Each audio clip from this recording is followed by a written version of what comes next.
Tetapi dari sisi yang lain kita bisa melihat bahwa pendidikan tinggi ini adalah tertiary education. Jadi bukan wajib belajar.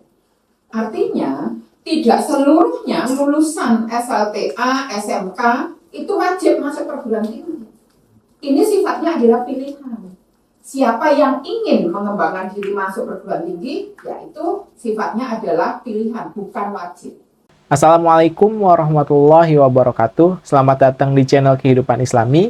Pada kesempatan kali ini kita akan sama-sama ngobrolin tentang naiknya biaya UKT yang akhir-akhir ini sedang hangat banget diperbincangkan dan menimbulkan penolakan di kalangan masyarakat, bahkan menimbulkan demonstrasi yang dilakukan oleh mahasiswa. Nah, kira-kira bagaimana Islam memandang tentang pendidikan ini, teman-teman? Yuk, kita bahas bersama-sama hanya di Kehidupan Islami Talk. Sebelumnya, saya ingin mengucapkan terima kasih dulu buat teman-teman yang sudah mengklik video ini. Dan buat kalian yang baru bergabung, silahkan di-subscribe dulu. Dan jangan lupa diklik tombol loncengnya, agar kalian tidak ketinggalan video-video terbaru dari Kehidupan Islami. Yuk kita lanjut. Buat kalian yang belum tahu apa itu UKT atau uang kuliah tunggal adalah besaran biaya yang harus dibayarkan oleh mahasiswa setiap semesternya, atau simpelnya SPP kali ya. Dengan mahalnya UKT ini, masyarakat akan semakin sulit untuk mendapatkan akses ke dalam pendidikan tinggi, karena hanya sebagian kalangan tertentu saja yang dapat dengan mudah mengaksesnya. Sehingga dampaknya, nantinya orang-orang yang berpendidikan tinggi ini makin berkurang, yang menyebabkan kualitas SDM makin rendah. Nah, bisa jadi nanti di masa depan pekerja-pekerja yang ada di negeri ini adalah orang-orang asing, yang dimana mereka memiliki kualitas pendidikan yang lebih tinggi dan kualitas SDM yang lebih baik dari kita. Nah, juga ketika UKT atau biaya pendidikan ini tinggi, nantinya ketimpangan sosial itu akan semakin terlihat, teman-teman.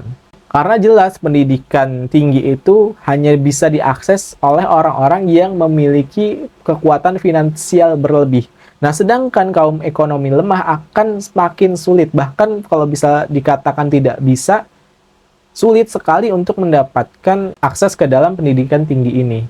Sehingga nanti kalau misalkan ketimpangan sosial terlihat, SDM rendah, pendidikan rendah, nah bisa jadi angka kriminalitas itu makin meningkat, teman-teman. Nggak bisa dibayangin kalau negara kita nanti ke depannya akan seperti itu. Saya sangat menyayangkan pendidikan itu dikatakan sebagai tersier, teman-teman. Bayangin, teman-teman, pendidikan itu tersier.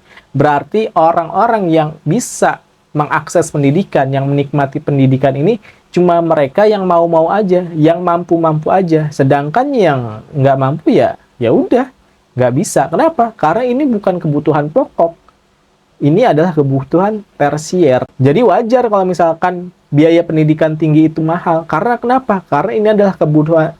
Karena kenapa? Karena ini adalah kebutuhan tersier dan hanya orang-orang tertentu, orang-orang yang punya biaya atau orang-orang yang punya kekuatan finansial saja yang bisa mengaksesnya. Kan tersier. Nah, ini berbeda sekali, teman-teman, dengan konsep di dalam Islam. Kalau di dalam Islam, Islam itu sangat menghargai ilmu pengetahuan. Bahkan Islam mendorong umatnya untuk senantiasa menuntut ilmu. Dan juga di Al-Quran disebutkan, Allah akan meninggikan derajat orang-orang yang memiliki ilmu. Dan juga kita sebagai seorang muslim itu diwajibkan untuk menuntut ilmu sebagaimana yang disabdakan oleh Rasulullah Shallallahu Alaihi Wasallam, "Thalabul ilmi faridatun ala kulli muslim." Menuntut ilmu itu adalah kewajiban bagi setiap muslim, baik itu laki-laki maupun perempuan. Nah, berarti menuntut ilmu atau pendidikan ini adalah sesuatu hal yang sangat penting, teman-teman, di dalam Islam. Nah, menuntut ilmu dalam Islam itu bukan hanya soal ilmu tentang akhirat saja, tapi juga tentang ilmu-ilmu yang kita butuhkan dalam mengarungi kehidupan ini, teman-teman. Seperti sains, teknologi, kimia, fisika, matematika, dan lain sebagainya. Nah, sehingga di dalam Islam, pendidikan adalah kebutuhan yang harus dipenuhi, bukan kebutuhan tersier yang hanya orang-orang tertentu saja yang bisa memenuhinya. Nah, sudah jelas ya, teman-teman, bahwa pendidikan itu adalah kebutuhan yang harus dipenuhi dan juga merupakan hak yang harus didapatkan oleh masyarakat. Oleh karena itu, negara bertanggung jawab agar pendidikan ini dapat terpenuhi. Nah, kita bisa melihat negara-negara barat pun itu menggratiskan, di beberapa negara barat itu menggratiskan biaya pendidikan, bahkan hingga biaya pendidikan tingginya. Itu kenapa? Karena mereka paham bahwa pendidikan ini adalah suatu hal yang sangat penting bagi sebuah negara. Dan juga pendidikan ini adalah tanggung jawab yang harus dipenuhi oleh negara. Nah, ternyata di dalam Islam, pendidikan itu juga diatur, teman-teman. Jadi di dalam syariat Islam itu, negara itu diwajibkan untuk menjamin terselenggaranya pendidikan. Adanya infrastruktur, kemudian sarana pendidikan, kemudian para pendidiknya juga dibayar, bahkan juga asrama bagi para murid-murid atau penuntut ilmu itu juga harus dijamin terselenggara oleh negara, teman-teman. Nah, ini sebagaimana yang disabdakan oleh Rasulullah SAW, al-imamu ra'in wa huwa mas'ulun an ra'iyatih. Imam atau pemimpin atau khalifah itu pengurus rakyat, dan dia bertanggung jawab atas rakyat yang dia urus, teman-teman. Nah, ternyata syariat Islam itu memiliki cara, teman-teman, agar biaya pendidikan ini bisa tetap terselenggara, teman-teman. Syariat Islam itu luar biasa.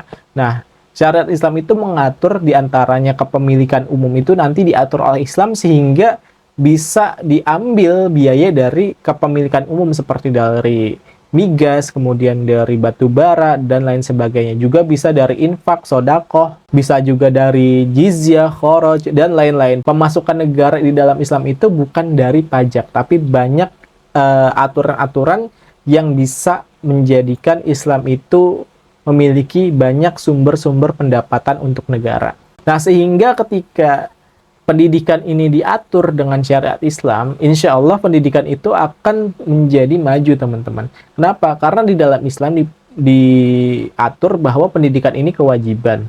Kemudian pendidikan ini adalah hak untuk seluruh masyarakatnya. Dan juga yang paling penting, teman-teman, pendidikan ini diatur dan dijamin oleh negara agar bisa terselenggara. Dan ini harus gratis, teman-teman.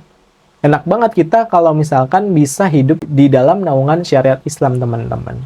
Nah, teman-teman, itu adalah pembahasan tentang UKT pada kesempatan kali ini. Mudah-mudahan kita bisa lebih terbuka tentang apa yang terjadi di masyarakat yang ada di kehidupan saat ini. Karena banyak sekali sesuatu hal yang banyak bertentangan dengan syariat Islam. Sehingga kita penting banget untuk melihat bagaimana sudut pandang Islam menilai seperti ini, atau bagaimana. Nah, oleh karena itu, mudah-mudahan kita bisa merasakan hidup di bawah naungan syariat Islam yang sangat mulia ini, teman-teman.